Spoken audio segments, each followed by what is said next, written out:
want to give a shout out to him because he's teaching our confirmation class this morning.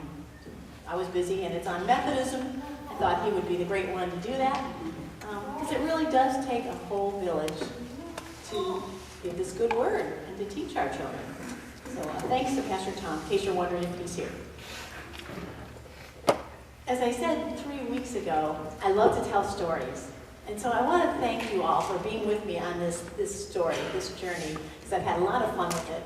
And it's really been encouraging to me to have people come up and say, I read ahead. That's okay. And as a matter of fact, Kat and I were talking this week. Allison Reed, hey.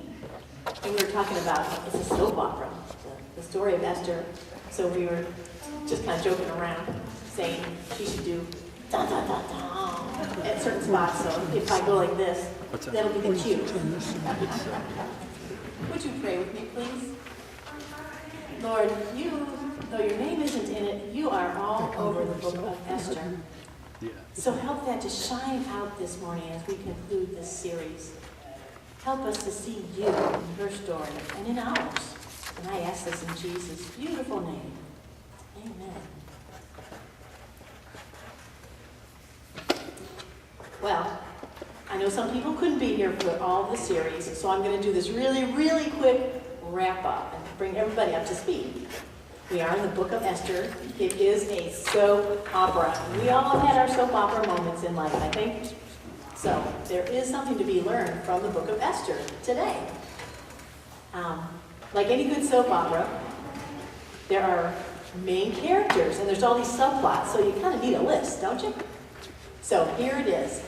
Xerxes is first. He is the king of the Medo-Persian Empire, which stretches from Ethiopia all the way to Cush. Big territory, powerful man. Esther is his queen. She is Jewish, but he doesn't know this because her father, her adopted father, Mordecai, has told her, do not tell anyone that you're Jewish, because they're kind of like second-class citizens in this kingdom. So Esther is obedient to her father, Mordecai, and the king doesn't know that she's Jewish. And last is Haman, who's the number 2 guy in the Medo-Persian Empire, kind of like a prime minister. Haman's ancestors are Amalekites, the arch enemy of the Jews. So we have this subplot developing here in our soap opera. Haman was, as I said, number 2 guy, and all the kingdom was supposed to bow down to him. But Mordecai will not bow. So when he's going through the crowds, big man, and everybody's bowing down to Haman, and there's this one guy standing there. Of course he's sticking out. And Haman is furious, especially because he can see that he's dressed like a Jew. And he's like, no. Not only am I going to get rid of Mordecai, this Jew, I am going to destroy all the Jews in all 127 provinces. So Haman goes to King Xerxes and says, there are certain people in your kingdom who aren't obeying you, so it's to your best interest, O king, to get rid of them. Just give me the okay, and I'll take care of it. And the king says, okay. So, were cast. Those are kind of like dice. Lots were cast to determine what day this should take place. And it's determined the 13th day of Adar, which was the Jewish name for a month in the calendar. 11 months from when those dice were cast. The were cast. And the edict went out to all of these 127 provinces to totally kill, destroy, annihilate every man, woman, and child of the Jewish people. Such a soap opera. So Mordecai gets a message to Esther, his adopted daughter and the queen, saying, you have to go talk to the king and save our people. And she sends a message back saying, I can't. It is against the king's law. If anyone goes before the king without being summoned, they are instantly put to death. If I go, I'll be killed. And Mordecai sends back the message, Don't think just because you're in the palace that you're going to escape death. And who knows, but that you have been brought to this royal position for such a time as this. This is going to take major courage. Esther's not being a wimp. It's the law. She's going to die if she goes to the king without being summoned. But she tells Mordecai, okay, tell all the Jews in Susa to fast with me and my maids for 3 days, and at the end of that, I will go to the king. Dun, dun, dun, dun. And if I perish, I perish. So she goes before the king. And of course, if you were paying attention to the scripture, you could probably infer what happened, but I'm not going to give that away. When the king saw Queen Esther standing in the court, he was pleased with her and held out to her the gold scepter that was in his hand. So Esther approached and touched the tip of the scepter. That means he was pardoning her and she may speak. She was not killed. Then the king asked, "What is it, Queen Esther? What is your request? Even up to half the kingdom, it will be given you." Pretty sweet. Now, she could have said, "I'd like India." She could have escaped. She'd have power and, get the word out to all the Jews, come to India with me. But what she did, oops, I'm giving that away too quick. What she did in front of the king and the whole court said, "If it pleases the king, let the king, together with Haman, come today to a banquet I have prepared for you." You're just offered half the kingdom, and you invite the king and Haman to lunch? Wow. Sidebar, ladies, we know you don't ask a request of your husband or your man if he's got a hungry stomach, right? Feed your man and then ask your request. Okay, this could be a whole other sermon. Right, honey? So, they come. Now, Haman goes home after this and going, "Oh, no, I am so great. Not only does the king love me, the queen does too. Nobody else in the whole kingdom has ever been invited to the queen's palace at lunch, and now it's me."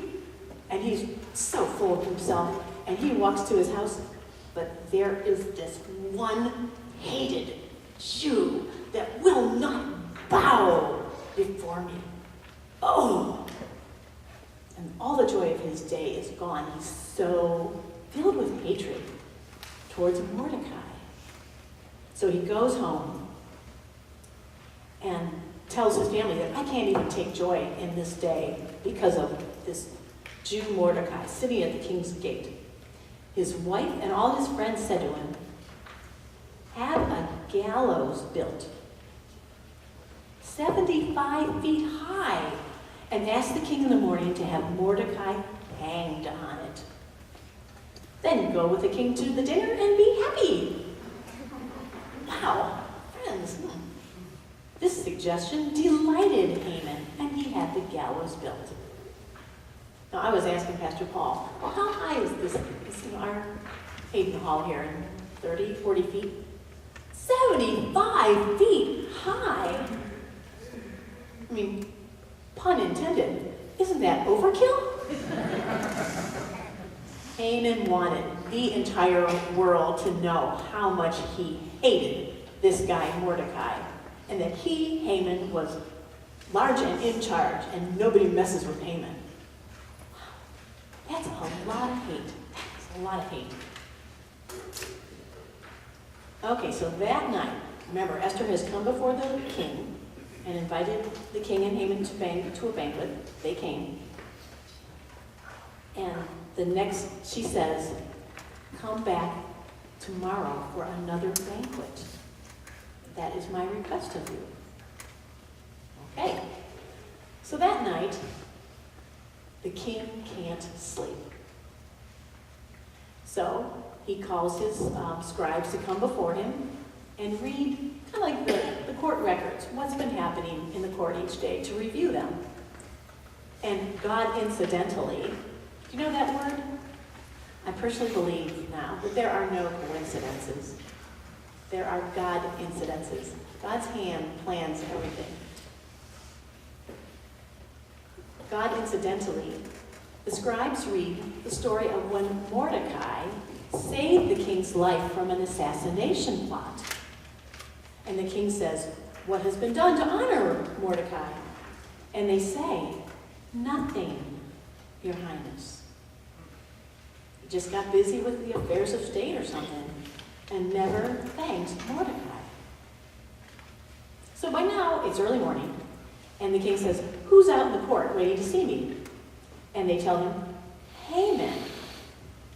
Coincidentally, because Haman is so filled with hate, he can't wait to get to court first thing in the morning to ask the king if he can hang Mordecai. Again, what a soap opera. We have two guys talking and thinking about the same man. One wants to honor him, one wants to kill him.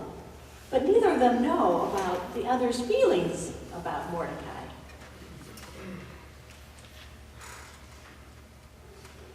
So the king says to Haman, "What should be done for the man the king delights to honor?" Well, don't you know that our Haman says, "Oh, of course he's talking about me." So Haman says, "Well, if it pleases your majesty, and if you think this is a good idea, your majesty," what a little toady. He says, "Get a royal robe that the king has worn and put it on the man, and get one of the king's horses that the king has ridden, and put the man on it, and have one of your highest nobles and official lead this man around town, saying, 'This is how the king delights to honor those.'" How does he say that? "This is what is done for the man the king delights to honor." And the king says, dun, dun, dun, dun. "Wonderful idea. You go and lead Mordecai the Jew throughout the town." Oh my gosh, can you imagine? Can you imagine? Haman's number two guy, but he's talking, the king is talking to him. He's number one, and Haman has to do what the king says. So Haman has to go and give, pardon me, the king's robe to Mordecai, put him on the king's horse, and lead Mordecai around town saying, "Hail Mordecai, this is what is done to the man the king delights to honor. Hail Mordecai." All through the town, past his wife and all those friends that know he hates Mordecai. Whoa. I wonder how he felt that day. Well, he felt awful. But then it says, Haman rushed home with his head covered in grief and told his wife and all his friends everything that happened to him. And then the king's servants came, and it was time for him to go to the banquet. So who knows, maybe he just thought, "This has been the worst day of my entire life. At least now I'm going to the queen's banquet." Okay. Esther makes her request to the king. He asks her one more time, "What is your petition? It will be given you. What is your request? Even up to half the kingdom, it will be granted." And Queen Esther answers, "If I have found favor with you, O king, and if it pleases your majesty, grant me my life. This is my petition. And spare my people. This is my request. For I and my people have been sold for destruction and slaughter and annihilation." The king says, "Who is he? Where is the man that has dared to do such a thing?" Esther said, "The adversary and enemy is this vile Haman." I can almost feel sorry for him. Almost.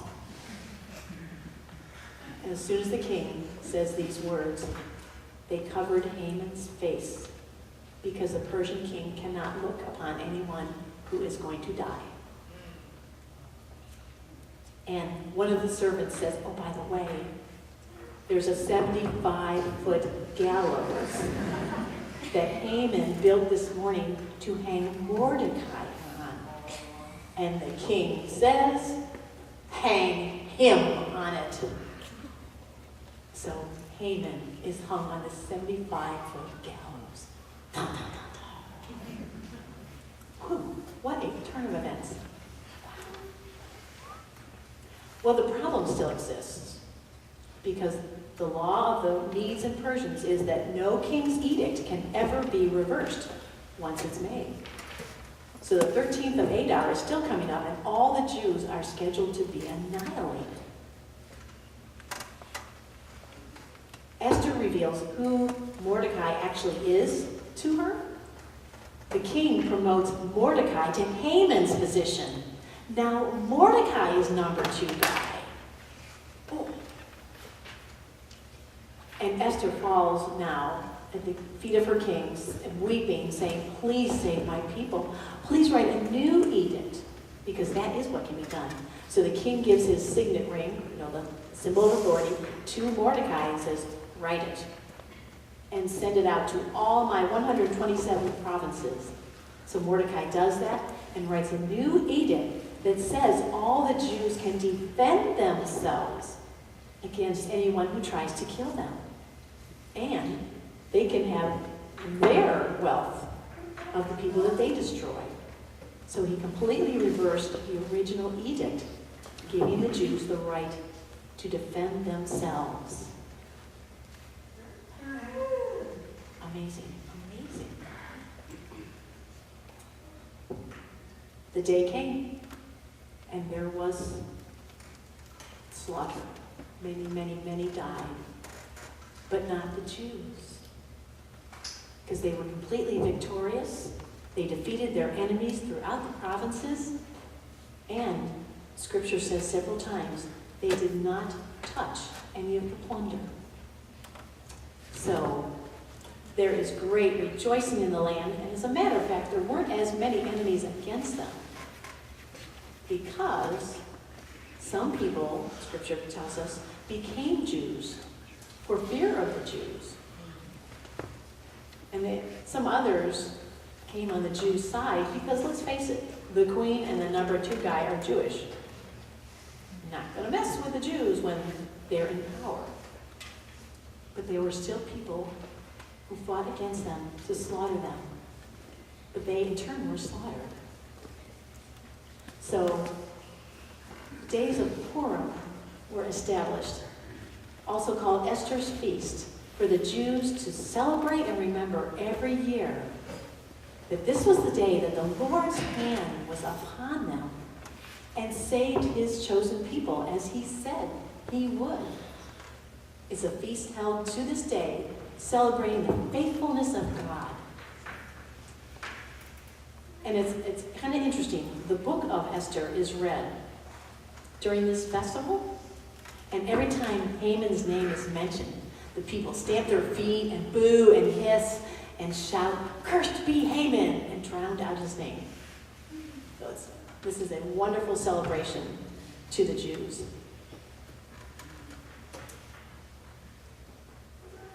Esther was selfless. She could have asked for power and any number of things, but she thought of her people over herself. And so she saved a nation. And where is Jesus in this? Jesus thought of the whole wide world and gave himself and saved all of us, from Adam to the last person that's going to live on this earth. Both were incredibly selfless, because we know from John 3:16 and 17 that God didn't send his Son to condemn us. He sent his Son to save us. Praise God. And the only way to have a full and abundant life is through Jesus. We know this.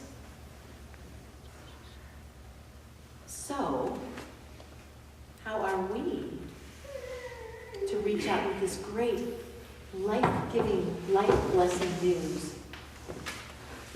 We are called to be obedient, to have courage, and to be selfless for others. Who knows that God has brought us here in Chardon 2016 for such a time as this. And we talk about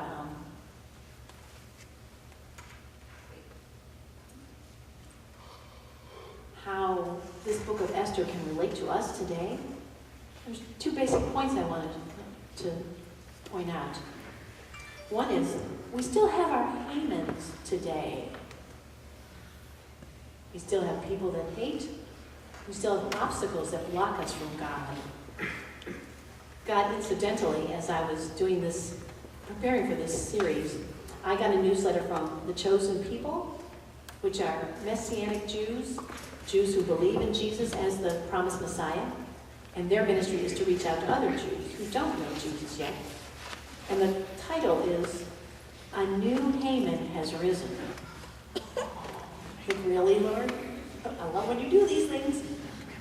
And of course, so I read it right away. Basically, his point was that there's still persecution of Jews today.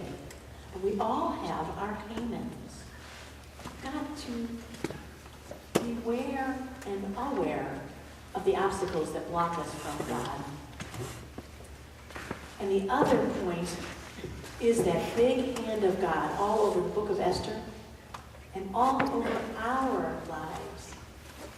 There are God incidences all through the book of Esther. The fact that Esther, a Jew, was chosen as queen when the Jews were this teeny little percentage of the entire Medo-Persian population. Coincidence or God incidence? That it was Mordecai that overheard the assassination plot? That the king just happened to not be able to sleep that night, and so he just happened to have the court records read to him. That Haman happened to be the first one in the court that morning, motivated by his hate.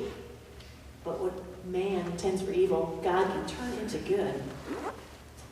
And that Esther chose the timing of not putting her request right in front of the king the first time, because she delayed it a day. The whole incident with the gallows came about. The king would have never known that Haman was plotting against Mordecai if that hadn't happened. And that Mordecai was made prime minister instead of Haman. This is God's hand throughout this whole story. And his hand is in our lives. It is. He cares about the details. The hanging that was intended as death for Mordecai turned out to be death of his enemy. And the hanging of Jesus on the cross that was intended for his death turned out to be the death of our enemy, of sin and death itself. Mighty hand of God in our lives. God will work out all the details of your life. And it is a joy to look for him and to see the God incidences. It's a gift. Many gifts given to us. So, people of God, stand up against your Hamans, against the people of hate and the obstacles that are blocking you from God. And look for the God incidences in your life. They're there. God's hand is on your life, and he has a good purpose for the fullness of joy for your life. So may you have the obedience and courage and selflessness of Esther and Jesus in your life. name be praised.